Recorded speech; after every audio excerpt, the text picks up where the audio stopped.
晚上好啊，今天给大家介绍一个超级诡异的失踪案例。这个案件的女生因为和鬼男友谈恋爱，在2009年5月20号的那一天，突然人间蒸发了。这起让人追背发凉的案件是发生在香港的。这个失踪的女生叫阿婷，那一年她才15岁。就在520的那个晚上，阿婷就发了个短信给她姐姐，内容很简单，她和姐姐讲她要去朋友家过夜，今天不回来，让她家人不要担心。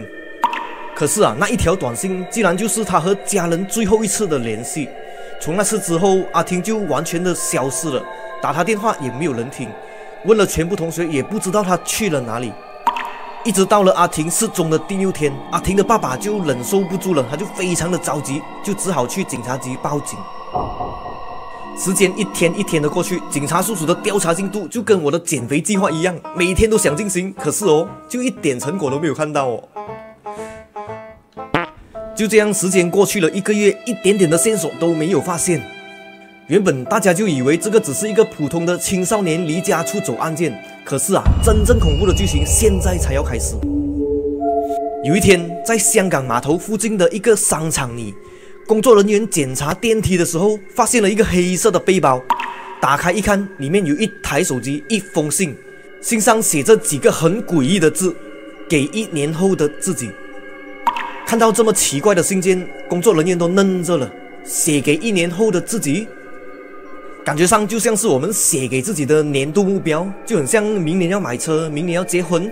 可是这封信没有那么简单，因为这个信的内容实在是太可怕了。不久后，警察来到了，经过检查后证实了这个就是阿婷的背包。可是诡异的还是这封信，什么情况下会写信给1年后的自己呢？打开信封一看，所有人的头皮都发麻了。里面写着他2段很奇怪的感情事件，一段内容是写着关于自己和复杂关系的女同学阿星，而另一段更离谱，他竟然讲他为了鬼去跳海，还讲述了他对这个鬼的承诺，甚至还要为了这个鬼下地狱去找他。看完信件的内容后，每个人都不由自主的背后凉了一下，瞬间起了鸡皮疙瘩。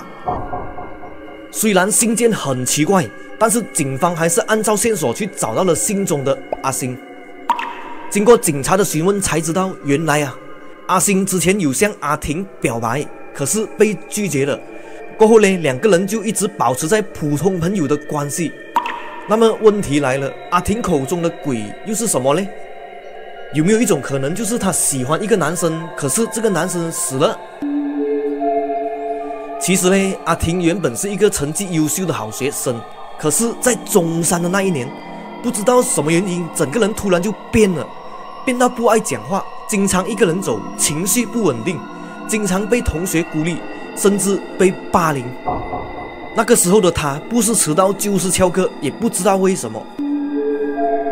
到这里，阿星又向警方透露了一个很关键的信息。原来在阿婷失踪的前几个月，有一次他们2个一起翘课的时候，阿星就把阿婷带到一个废弃的屋子里面去玩。一走进去，这个屋子中间就有一张桌子，上面有个写着满满汉字的白纸和一个小碟子。没错啦，这个就是当时很多人又怕又想玩的碟仙游戏。碟仙不知道你们有没有玩过，我小时候就玩过一次。开始前老大就讲手指不可以用力然后老大就开始问问题，他就问碟仙碟仙你有没有在可是等了几分钟过后还是没有反应。就在大家都等得不耐烦的时候，这个时候那个碟子突然就自己移动了，碟子就滑到了开始这2个字上面。不过当时我没有被吓到啦，因为很明显就有一个人在那边用力去推那个碟子其实玩碟仙也不是讲每一次都灵的，如果你那边附近没有鬼，那么碟子是不灵的啦。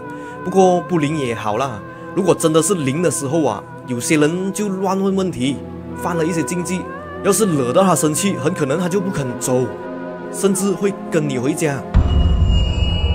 好咯，那么我们再回来这个故事。当时阿婷就把阿星带到那个屋子里面去一起玩碟仙，一开始还算是正常大家都问碟仙一些感情问题、学校问题等等，碟仙也都做出了回答，气氛都算是还蛮轻松的。可是这个时候阿婷就犯了玩碟仙的禁忌，她竟然问碟仙：“你是神还是鬼？”这个时候碟子就开始移动了，这次就停在“鬼”字上面。紧接着阿婷还问碟仙：“你会不会爱上我？”碟仙也移动到了“是”字上面。阿星当时是有被吓到了，可是更恐怖的是，阿婷问的问题越问就越奇怪，问着问着，嘴角竟然还露出了奇怪的笑容，看起来他的神情很奇怪，就像中邪了那样。那次过后呢，阿星就有点怕了阿婷，也不怎么敢跟阿婷来往了。虽然故事听起来有点太过灵异，但是警方也继续的调查了阿星所讲的那个废弃的那栋楼。果然在那边就发现了各种各样的碟仙工具。更可怕的是，同学们还讲，阿星在失踪前的那几天几乎天天都去那边玩碟仙，很可能是他自己一个人在玩，把自己玩得疯疯癫癫的，还常常和他朋友讲，他的新朋友对他很好，不会欺负他。有一次甚至还有人在学校的天桥底下看见他一个人对着空气有说有笑的，最后就被老师和辅导员带走了。不久后，警方也破解了阿婷的手机。这个时候，他们就发现阿婷手机里面的对话更加的诡异。在他和朋友的对话中的内容就发现，原来他在玩碟仙的时候就认识了很多特别的朋友，而这些特别的朋友就对他很好，在他不开心的时候会关心他，会安慰他。可是这个时候大家都明白了，这些特别的朋友其实指的就是那些鬼魂。当时阿婷还常常讲碟仙很好玩，真的玩到想死啊！大家看了都汗毛直竖。由于信中也有明确的提到了跳海，于是警方就在附近的码头海域不断的寻找阿婷。可惜还是没有半点线索，尸体找不到，目击者也没有。不过案件到这里还没有完，不久后他们又发现了阿星的另外一个书上写着奇怪的内容。笔记上写着，他玩碟仙的时候认识了一个女鬼闺蜜，这个女鬼很好，他们经常一起聊天。过不久，这个女鬼还热情地把一个男鬼介绍了给阿星。最后阿星竟然爱上了这个男鬼。看起来他很可能是为了这个鬼而在520那天去找他了。时间一天一天过去，线索已经中断了，但是阿婷的父亲还是不肯放弃。女儿就这样不明不白的消失，很难接受吧？因此就发起了寻人启事，甚至跑到学校去抗议。但是1年过去了，阿婷也没有回来拿她这封写给自己的信。那么她到底是去了哪里？是真的跟鬼男友走了，还是发生了什么别的事情？到现在都没有人知道。